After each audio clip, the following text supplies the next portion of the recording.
It's going to be a jump. Now here it looked like a jump. There, this looks like a foul to me. Yeah.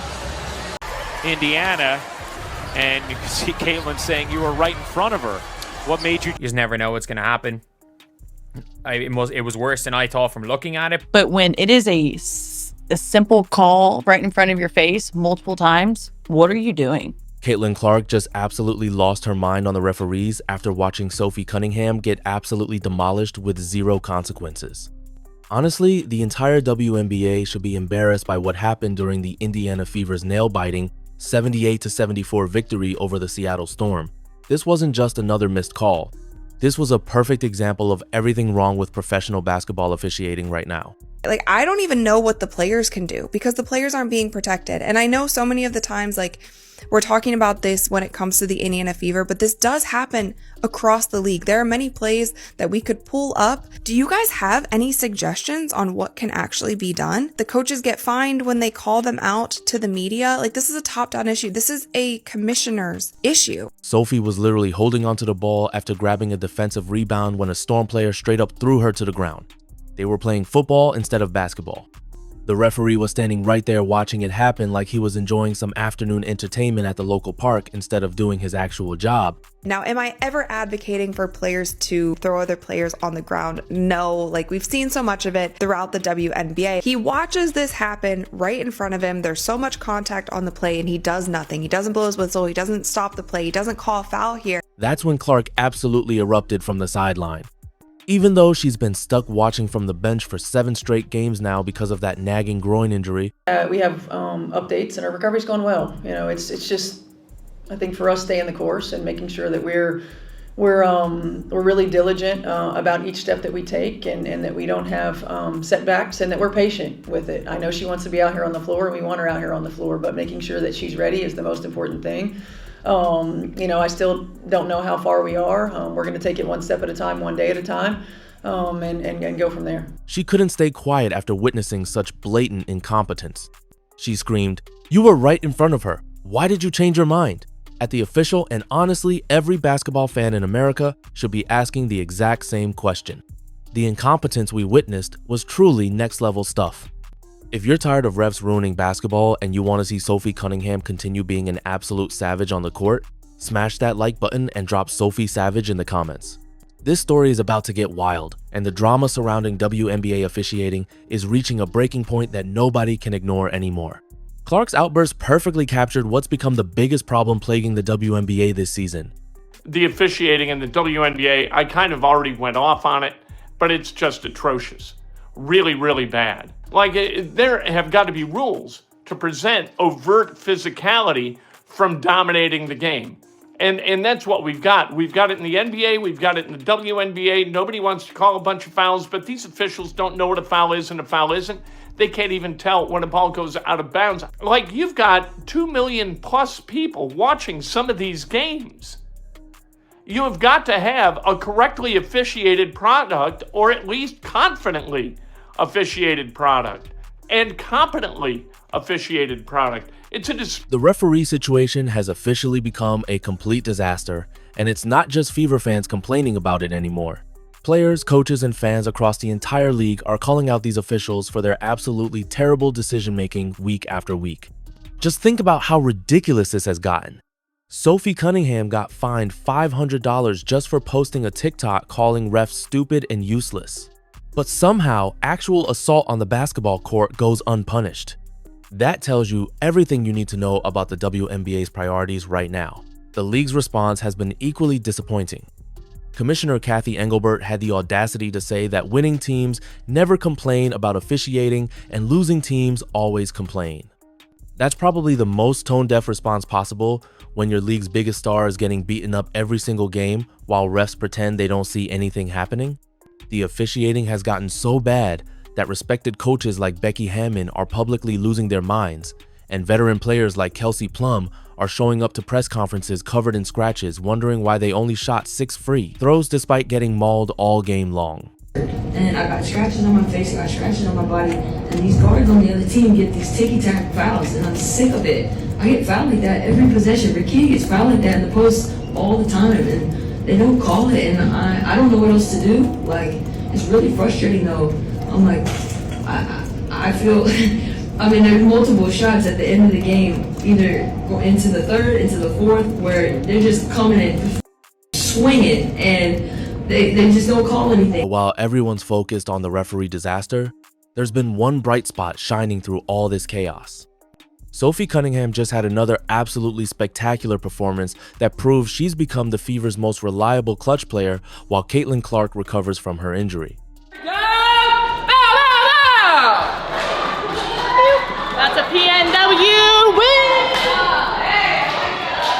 W's in the chat. W's in the chat. Oh my gosh. That one just aged me, but we're getting better. Shoot, good win. Win's a win. A dub is a dub, so keep on rolling. Good job.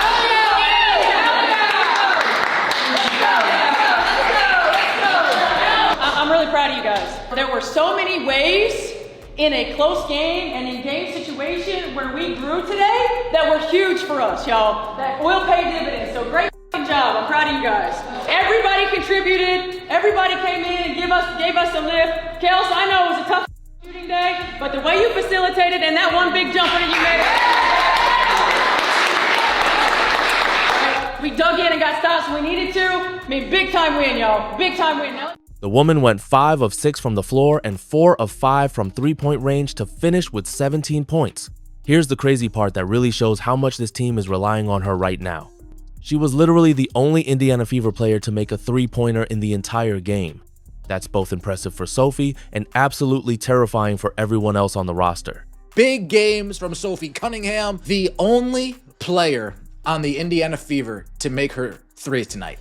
The Indiana Fever were 4 of 21 from downtown, and Sophie Cunningham hit all 4 of those threes. 17 points, and the difference between this and the Lynx game, which was Sophie Cunningham's last really good breakout game, this wasn't late. This was, oh, we're struggling offensively, somebody needs to come through, and Sophie Cunningham came through for us. Sophie's incredible run of form isn't happening by accident either.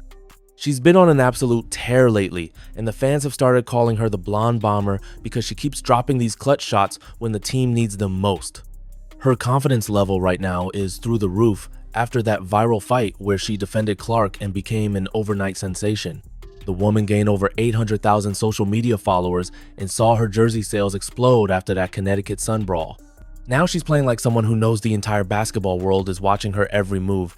And honestly, she's delivering in the most spectacular way possible. Sophie the Blonde Bomber, Sophie the Trophy, lit it up again tonight. Man, she has been nothing short of spectacular as of late. 5 of 6 from the floor, 4 of 5 from 3, 3 for 4 from the free throw line, 17 points, 2 assists, 5 rebounds. Sophie, the Blonde Bomber, has been on fire. Sophie stepped it up in a big time way.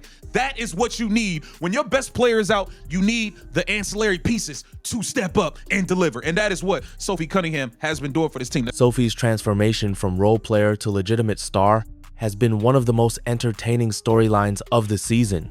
She's embracing the enforcer role while also being the team's most consistent offensive threat.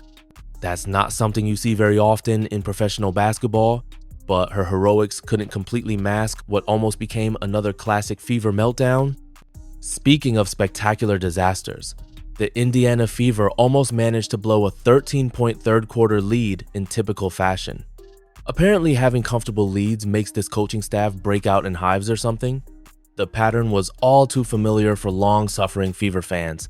The Fever did everything possible to blow a game but still come out with the win. That was a near epic level collapse, folks. Wow, it should have never gotten that close. Lexi Hull, Stephanie White waited till the very last minute to put Hull in on defense. She should have been in there from 2 minutes in, 2.5 minutes in on defense.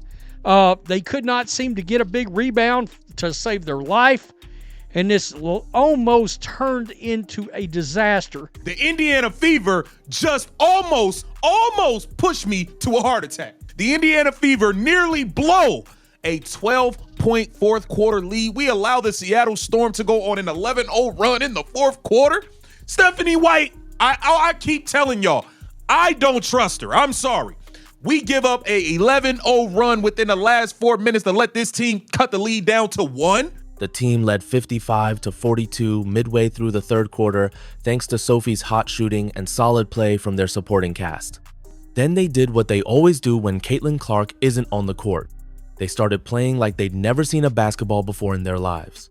Seattle went on a 10-2 run to close the third quarter and cut the deficit to just 4 points entering the final 12 minutes. Suddenly, what should have been a comfortable road victory turned into another stress-induced nightmare for Fever fans everywhere. The fourth quarter collapse almost happened again, and it was an absolute heart attack waiting to happen. The Storm managed to cut the lead all the way down to 73-72 with just over 3 minutes left. At that point, you could practically hear every Fever fan reaching for their blood pressure medication because we've seen this movie before and it usually doesn't end well. The team has developed this infuriating habit of building big leads and then completely forgetting how to play basketball when it matters most. Boy, they almost blew it. Nonsensical whistles to stop runs, or how about blowing a whistle to stop the other team's run? Coming out in the second half, I will never back off of this. When you come out in the second half and you start losing leads, that is a coaching issue. I don't care what sport you're in. All right? Because what that tells you is the opposing coach went into the second in the halftime, made adjustments. The other team comes out and they start figuring it out. Well, it's up to your coach. It's up to your coach to make adjustments against that adjustment. It's like they have some kind of psychological block when it comes to closing out games properly. The primary culprit behind this near disaster was painfully obvious to anyone watching. The biggest reason the Fever almost collapsed was because Kelsey Mitchell decided to have one of the worst shooting performances of her entire career. Honestly, watching her play was painful for everyone involved, including probably Mitchell herself. The woman went 3 of 16 from the field and 0 of 8 from three-point range. That means she was basically playing for the Seattle Storm for most of the evening. Her shooting struggles have become such a consistent problem that you can almost predict when she's gonna go cold based on the lunar calendar or something. Kelsey Mitchell could not get it going today. And I told y'all, she is a roller coaster. You got to remember, she went off versus the Sky. Then she was, 8 for 24. Then she had a good game. Then she was down again. Then last game she was up. This game she's down again at 3 of 16. This is Kelsey Mitchell. She's a roller coaster. She's a roller coaster. She gave you 9 points on 3 of 16, shooting 0 of 8 from 3. Mitchell's inconsistency has become a defining characteristic, and it's frustrating for everyone involved. She's the definition of a roller coaster player because she'll drop 23 points one game and then shoot 18% the next game. There's absolutely no in-between with her, and that makes it impossible for the coaching staff to know what they're getting on any given night. The woman has made something like 11 of her last 34 shots over the past few games.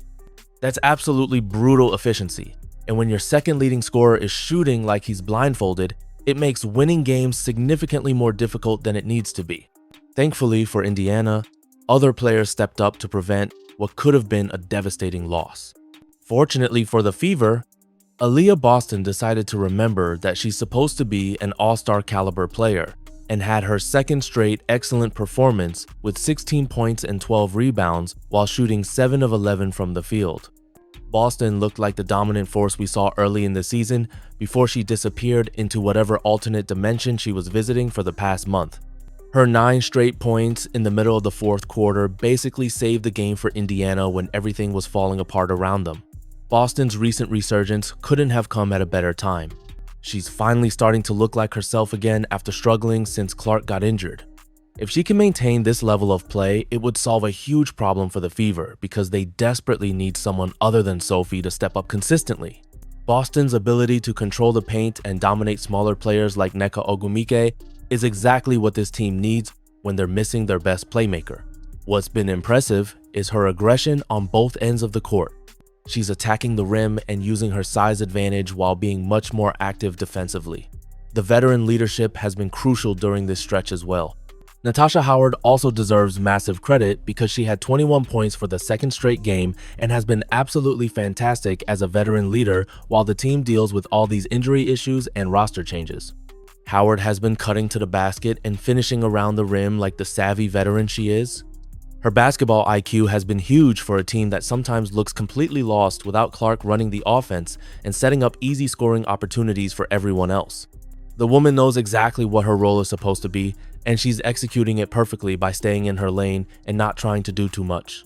Howard's veteran presence has been invaluable during this stretch without Clark. She's been the steadying influence that keeps the team focused when things get chaotic. Her ability to make the right play at the right time has prevented several potential disasters. You can see younger players looking to her for guidance during timeouts and crucial moments. That's exactly what championship teams need from their veteran role players, and it's been refreshing to see in a league where everyone wants to be the star instead of playing their position correctly. Meanwhile, on the other side of the court, Seattle had every opportunity to steal this game but couldn't capitalize when it mattered most. The Storm had multiple opportunities to steal this game and probably should have won based on how many wide open shots they had down the stretch. They couldn't execute when it mattered most, and that's becoming a theme for them this season. Skylar Diggins-Smith missed 2 wide open three-pointers that could have changed the entire complexion of the game. Nneka Ogwumike, who had 16 points, couldn't get anything going in the fourth quarter when her team needed her most. The most heartbreaking moment for Storm fans came at the very end. Gabby Williams also missed a wide-open 3 to tie the game at the buzzer. That shot looked good coming off her hand, but just didn't drop. Sometimes basketball comes down to those cruel bounces that determine wins and losses. The Storm's inability to close out games has been their biggest weakness this season. They have the talent to compete with anyone in the league, but they keep finding ways to lose games they should win. Their late-game execution has been questionable at best, and they don't seem to have a clear hierarchy of who should be taking the big shots. This pattern of late-game struggles is really hurting Seattle's playoff positioning. The Storm are now 16-13 and have lost 3 of their last 4 home games. That's not ideal when you're trying to secure a playoff spot in what's turning out to be an incredibly competitive race for postseason positioning. They're running out of time to figure out their chemistry issues and late-game problems. The Western Conference is absolutely loaded this year, and every game matters when it comes to playoff seeding and home court advantage. For Indiana, this victory carried massive implications. The Fever improved to 17-12 and are now tied with Seattle for the 5th best record in the WNBA, but hold the tiebreaker advantage. They've now won 5 straight games without their best player, which is honestly incredible considering how dependent they looked on Clark earlier in the season. The team is 9-7 in games that Clark has missed this season. That's actually a pretty decent record for a squad that was supposed to completely fall apart without their superstar point guard. But this success without Clark also raises important questions about her return timeline. Looking ahead, the Fever's next few games are going to be absolutely crucial because they're facing some tough opponents and they need to keep winning if they want to maintain their current playoff positioning while Clark continues to recover from this groin injury. The fact that Clark showed up to the arena wearing shorts like she was going to play but then didn't suit up has everyone wondering about her actual timeline for return. Is the team being overly cautious, or is there something more serious going on that they're not telling the public about? The playoff race adds urgency to every decision the team makes moving forward. The Western Conference playoff race is absolutely insane right now, with multiple teams separated by just a few games. Every single victory matters when it comes to determining home court advantage and favorable matchups in the first round of the playoffs. What makes this win even more impressive is that the Fever managed to survive despite getting absolutely nothing from their bench. Outside of a few minutes from players who barely made an impact on the game, the second unit was completely invisible. This lack of bench production remains a concerning trend that could derail their playoff hopes. The team's lack of reliable depth has been exposed multiple times this season, and that's going to be a major concern moving forward if they want to make a deep playoff run. When your starters are having off nights like Mitchell did against Seattle, you need someone to step up from the second unit. You need scoring punch or defensive energy to change the momentum of the game. Coach Stephanie White is going to have to figure out how to get more production from her role players because relying on Sophie Cunningham to be perfect every single night is not a sustainable strategy for long-term success. The coaching decisions during crucial moments have also been questionable. In a league where every team has talented players who can take over games when given the opportunity, you can't expect miracles from the same few people every night. The bench needs to contribute meaningful minutes if this team wants to survive a grueling playoff run. White's rotations and timeout usage during that fourth quarter collapse showed why so many fans have concerns about her ability to manage games when the pressure is highest. All of these team issues are happening against the backdrop of the league's ongoing officiating crisis. The referee situation that started this whole discussion is unfortunately becoming the biggest story of the WNBA season, and it's overshadowing some really incredible basketball being played by talented athletes who deserve better.